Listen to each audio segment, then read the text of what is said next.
Carané nulis aksara Jawa. Ingkang sepisan tulis aksarané.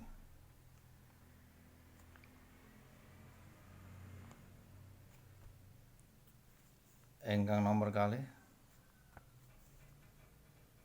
yen ana aksara kang mati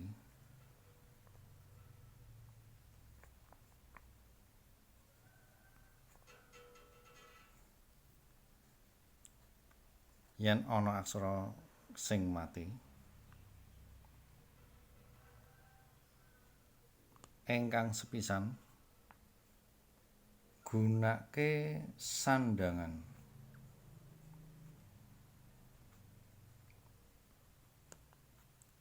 Dados dipados riyin wonten ing sandhangan wonten utawi boten.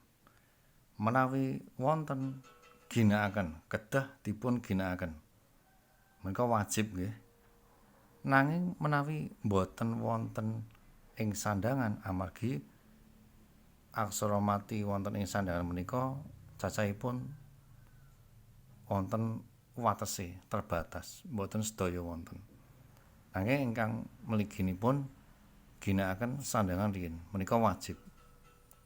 Menawi wonten ing sandhangan boten wonten lajeng kita nggunakaken cara ingkang salajengipun. Caranipun dos pundi? Aksara kang mati tulis aksara kang mati.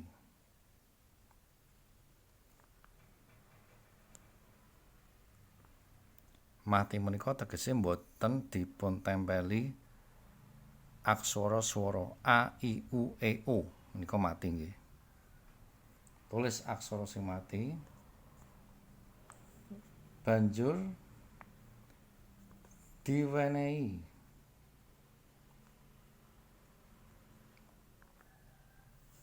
pasangan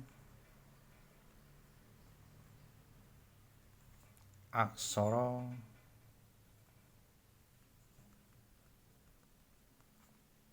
sakteruse.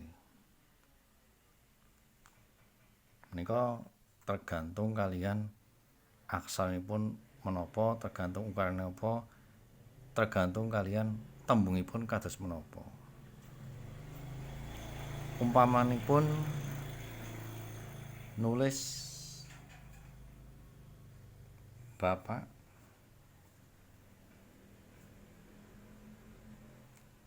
tindak pasar. Bapak tindak pasar. Ngangge atek-atek riyin ampun kesupen. Ampun kesupen menawi nyerat aksara Jawa menika kedah gantung. Ba, tulis ba. Carane nulis aksara Jawa, tulis aksarane. Tulis aksara ba.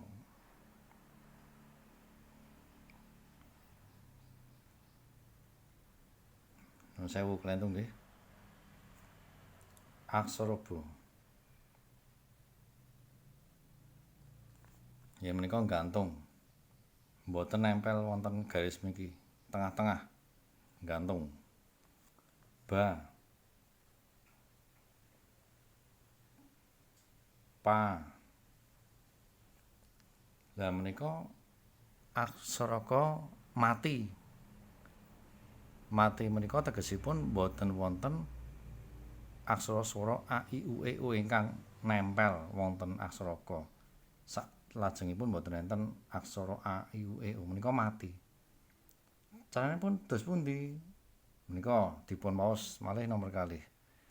Aksara kang mati goleki ana ing sandhangan. Cobi pados riyin aksara ka mati, sandhangan ka mati. Menawi boten wonten kan boten wonten nggih, sandhangan ka mati boten wonten. Lajeng ginakaken cara ingkang nomor kalih. tulis aksara kang mati. Tulis aksara Ka.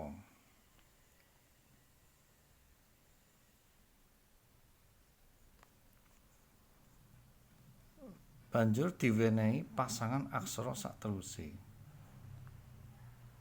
Sawisé aksara Ka menika wonten Ta.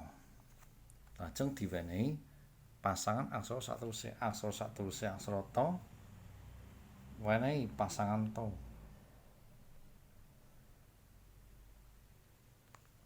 Nggih, pasangan Ta. Sepados puniki ngginakaken sandhangan 8. Lah menika wonten N. N menika nggih sami mati. Gunake sandhangan. Cobi wonten ing sandhangan wonten menapa mboten? Kadosipun mboten wonten nggih sandhangan N mati. Sami nggunakake cara ingkang kaping kalih. Tulis aksara kang mati banjur diwènèhi pasangan aksara sakterusé. Berarti sami kados wau niki. Tulis aksarana.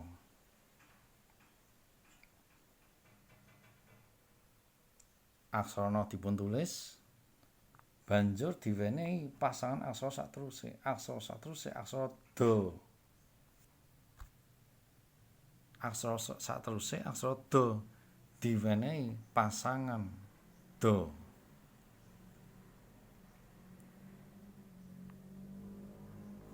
Tinda. Ka nggih mati. Sami gunake sandhangan. Kadosipun sandhangan Ka nggih mboten wonten. Caranipun dos pundi? Sami. Kados wau. Tulis aksarane banjur diwènèhi pasangan aksara sakterusé. Ka mati tulis aksara Ka.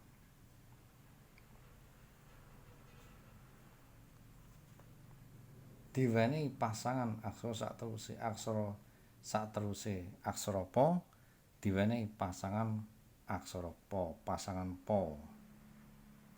Nggih. Tindak Pa, Sa. Nah, R mati. Dos pundi? Nek wonten aksara R mati dos pundi? Pertama, gunake sandhangan riyin. Wonten menapa mboten R mati? Menawi mboten wonten, menika menawi mboten wonten nggih, menawi mboten wonten dipun serat R lajeng dipangkon. Nanging menika mboten pareng. Amargi wonten ing sandhangan sampun wonten. Sandhangan layar R. Nggih, menika sampun muni Bapak tindak pasar titik. Nggih, menika rentu. Nggih menika menawi wonten aksara kang mati pertama pados riyin wonten ing sandhangan wonten menapa mboten. Menawi wonten gunake sandhangan menika wajib. Nanging menawi wonten ing sandhangan boten wonten lajeng dipun wènèhi pasangan aksara sakterusé. Umpamane malih nyerat omah. Omah apik.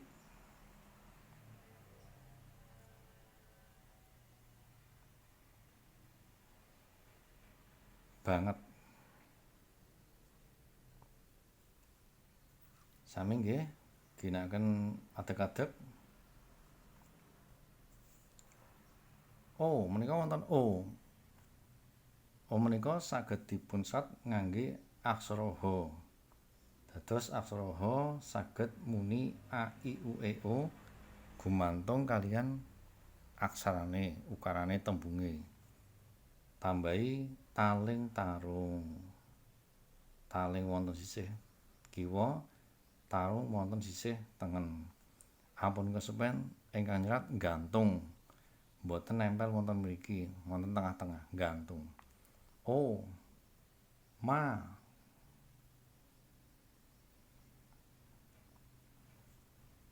ho menika wonten ho mati. Diwas malih nomor kalih.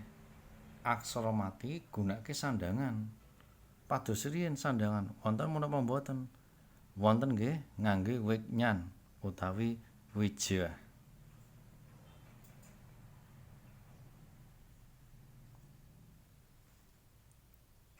Omah a nggih ho.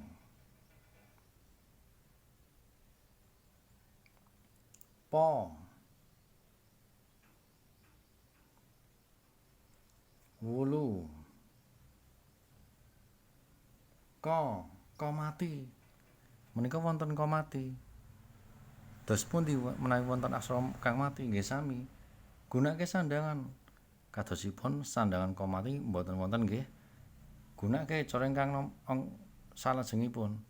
Tulis aksara kang mati, tulis. Aksara ko tulis. Diwenehi pasangan aksara sakteruse. Aksara sakteruse men aksara menapa? Aksara sakteruse aksara ba, pasangan ba.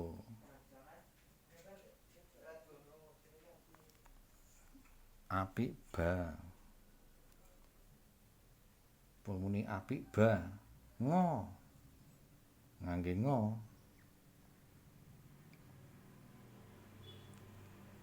Nget menika ngangge pepet sanes taling sanes ngangge taling nggih. Pepet munine taling munine ngangge pepet.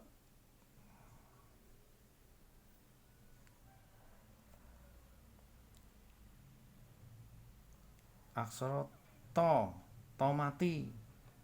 Gunake sandangan, sandangan mboten enten nggih. Berarti gunake cara ingkang menika.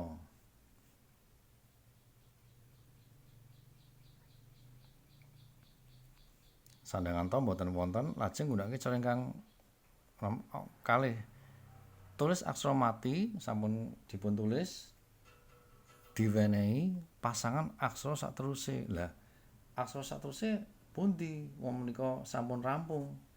Lah, menawi sampun rampung, lajeng kita nggunakake pangkon.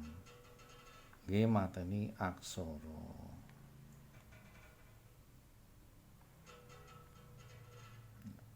Nah, menika menawi wonten pangkon padha lungsi namung setunggal mawon. Menika sampun negesi titik.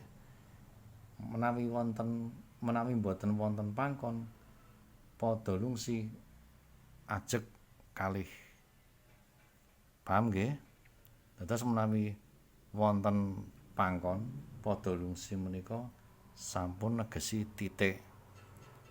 Menawi mboten wonten pangkon padha lungsi menika ajeg cacahipun kalih.